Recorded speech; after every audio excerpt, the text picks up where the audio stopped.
Hello friends, नमस्कार।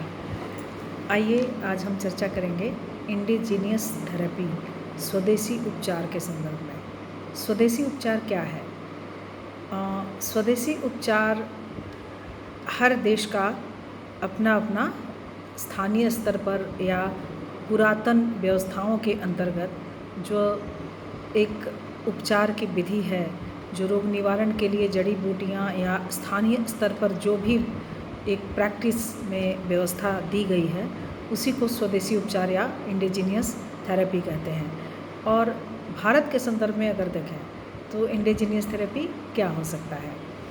Indigenous therapy actually जो पाश्चात्य में एलोपैथी सिस्टम है, उसके अतिरिक्त, उससे भिन्न एक प्राकृतिक उपचार है। और भारतीय परिप्रेक्ष्य में हम बात करें तो स्वदेशी उपचार मुख्यतः आयुर्वेद से संबंधित है। आयुर्वेदा, सिद्धा, यूनानी, योगा, आसन, प्राणायाम, social healing, music, environmental modification, religious acts, naturopathy etcetera अनेकों प्रकार के स्वदेशी उपचार से हम समय समय पर परिचित होते रहते हैं भारत के परिप्रेक्ष्य में। अब हम थोड़ा सा आयुर्वेदा की बात कर लें। आयुर्वेदा में मुख्यतया हम जब उपचार की बात करते हैं तो आयुर्वेद में उपचार क्या है, तो जो पतंजलि का अष्टांग योग दर्शन है, उसमें जो 8 अंग है अष्टांग योग दर्शन में, वो मुख्यतया स्थापित की गई है कि आयुर्वेदा में किस प्रकार से 8 अंग उसमें दर्शाए गए हैं कि आदमी स्वस्थ रह सकता है। तो वो 8 अंग कौन कौन से हैं? यम, नियम, आसन, प्राणायाम, प्रत्याहार, धारणा, ध्यान, समाधि। ये 8 अंग पतंजलि योग दर्शन में बताए गए हैं स्वस्थ रहने के। ये स्वस्थ रहने के रहस्य हैं। लेकिन इसको हम जब व्यापक रूप से देखेंगे तो यम, नियम, ये सब क्या है? इससे हमें स्वस्थ कैसे लाभ मिलेगा? स्वास्थ्य लाभ हम इसे कैसे प्राप्त कर सकते हैं? इसमें अगर जाएं, थोड़ा सा अंदर देखने समझने का प्रयास करें तो यम का मतलब होता है एक सील, एक गुण विकसित करना। कौन सा गुण विकसित करना? एक विनम्रता, एक शांत चित्त, और कुछ नियमों के पालन करने के लिए हम वो प्रतिबद्ध हों और उसे समझने का प्रयास करें, उसे अपने जीवन शैली में उतारें। तो वो होता है यम, जिसमें यम में विशेषकर यम में 5 अंग बताए गए हैं। यम के अंदर सत्य, अहिंसा, अस्तेय, ब्रह्मचर्य और तप।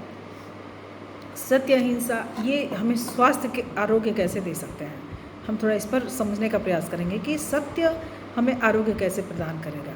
तो सत्य, दोस्तों देखिए कि जब भी हम सत्य का पालन करते हैं, चाहे वो सत्य आचरण में हो, चाहे हमारे बोली में हो, चाहे हमारे चिंतन में हो, जब हम इसके अधीन अपने जीवन को उतारते हैं तो हमारा मन बड़ा निश्चिंत रहता है, किसी प्रकार के तनाव से मुक्त रहता है। और अनेकों बीमारियों का जड़ है हमारा तनाव। तो तनाव से अगर मुक्त होना है तो हमें सत्य के शरण में जाना होगा। तो इस प्रकार सत्य और अहिंसा, किसी को कष्ट न पहुंचाना।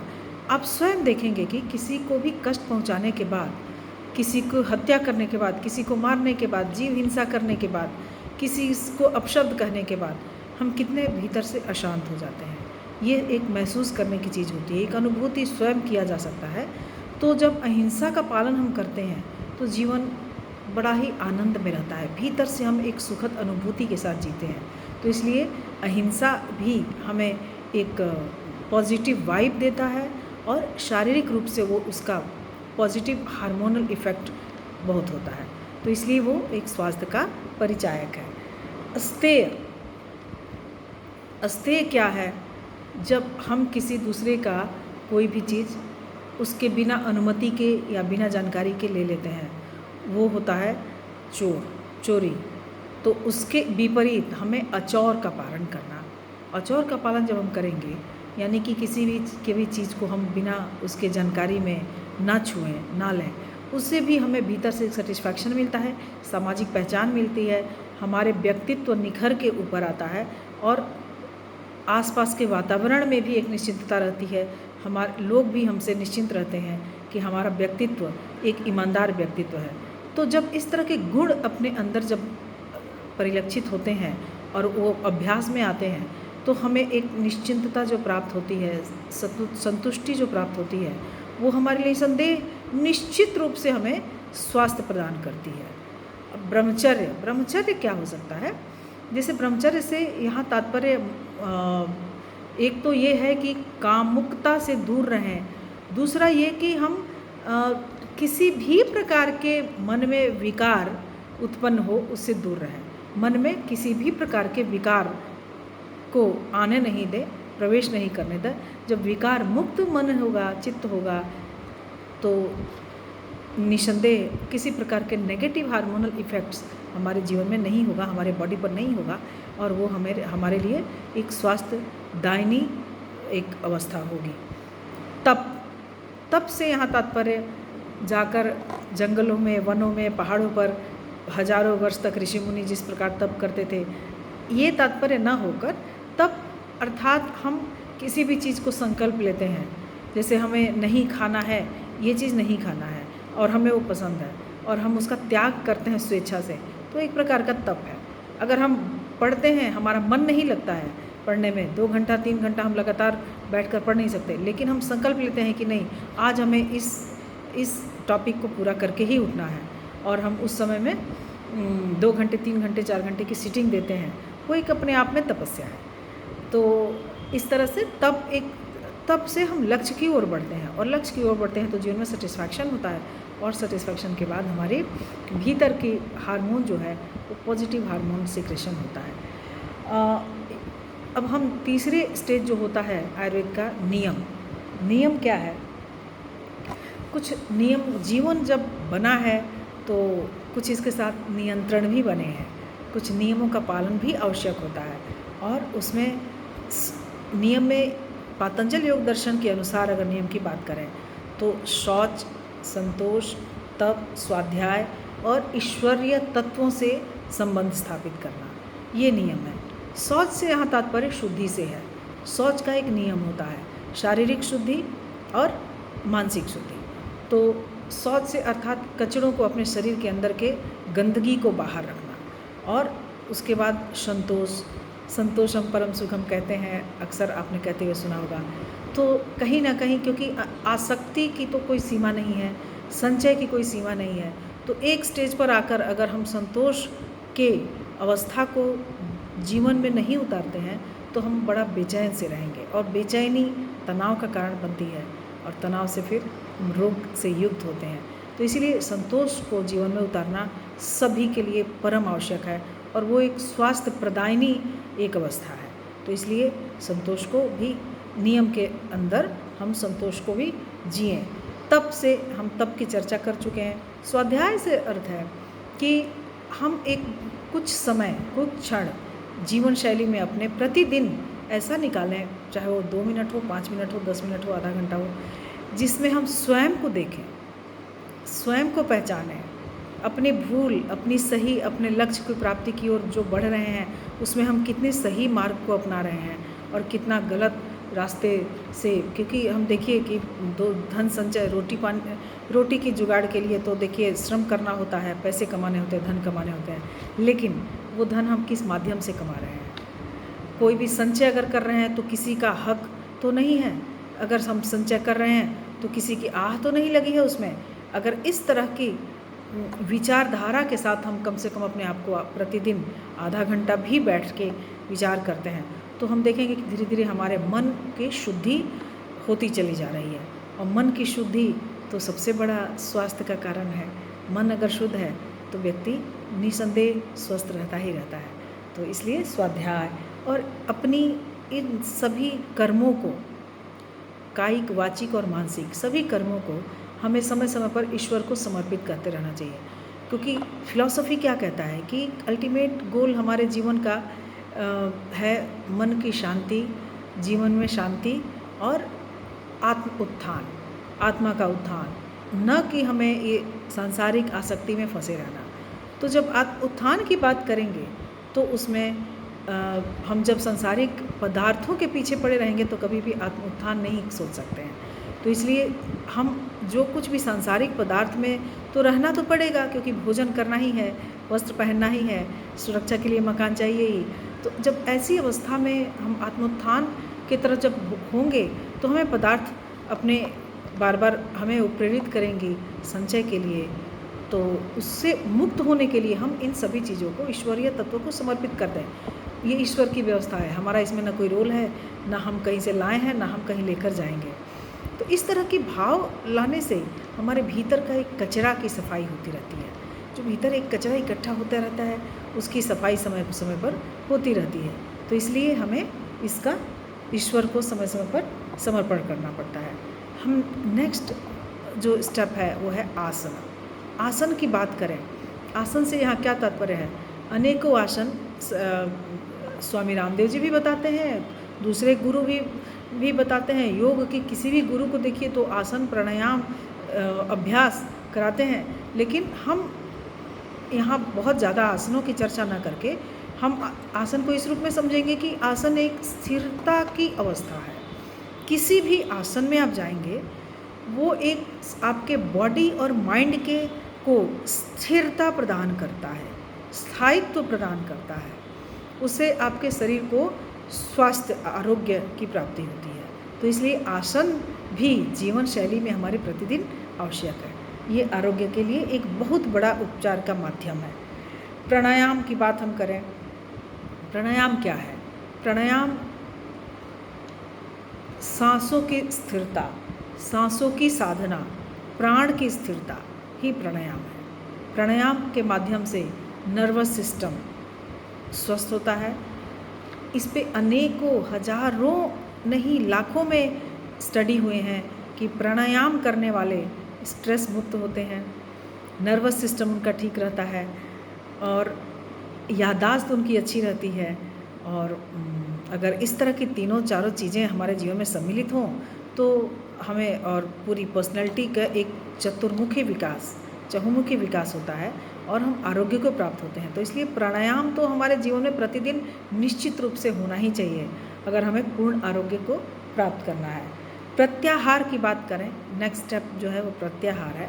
प्रत्याहार में हम अंतर्मुखता की ओर जाने का प्रयास करते हैं, क्योंकि इस दुनिया पदार्थ रूपी दुनिया के चकाचौंध में हम दिन भर जीते हैं, हम दिन भर कर्म करते हैं, दिन भर हम धन संचय या अपने परिवार का भरण पोषण, जो कि ज़रूरी भी है, आवश्यक भी है, उसमें हम अपना पूरा समय लगाते हैं, उसमें हम पूरा अपना माइंड लगाते हैं।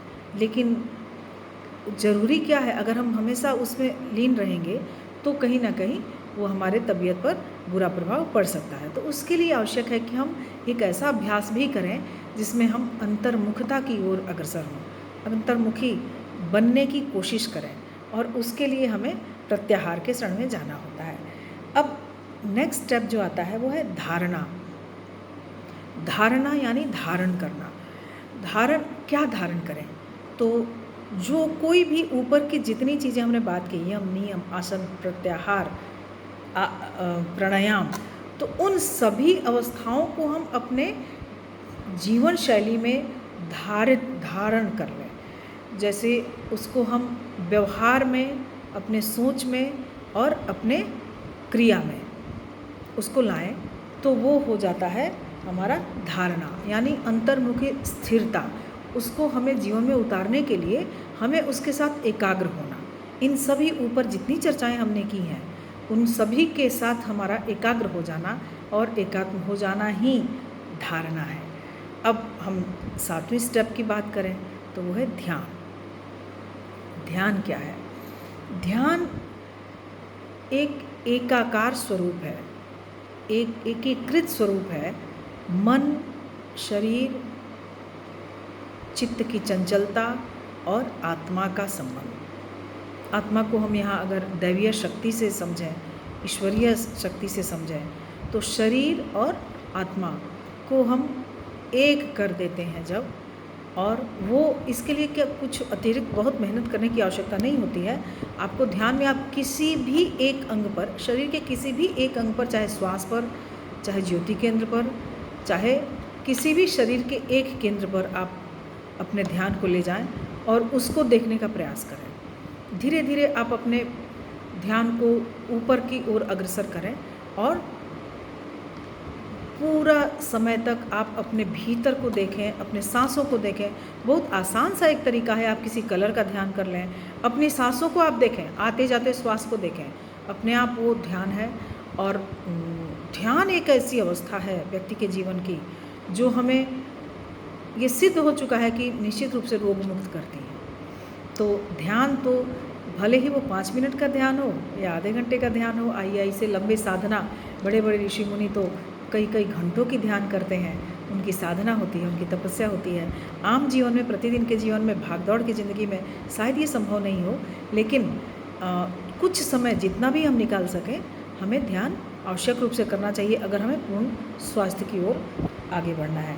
और अंतिम स्थिति है समाधि। समाधि क्या है? समाधि एक परिपक्वता की अवस्था है, एक प्रज्ञा का उदय है। इसके अंतर्गत हम शरीर और आत्मा का अंतर को खत्म कर देते हैं। हम एकाकार हो जाते हैं उस परमात्मा शक्तियों से, उस दैवी शक्तियों से हम एकाकार हो जाते हैं। हमें अपने आप के पहचान करने में आसानी हो जाती है और वो अवस्था हमारे अंदर के ज्ञान को जब जागृत करती है तो वो एक चेहरे की एक चमक बताती है कि हम भीतर से कितने स्वस्थ हैं। तो ये एक अंतिम अवस्था है। इस पतंजलि योग दर्शन के अनुसार ये व्यक्ति के ये जो अष्टांग योग दर्शन है, 8 अंग जो हैं, उसमें ये अंतिम अवस्था है, लेकिन सर्वश्रेष्ठ अवस्था है।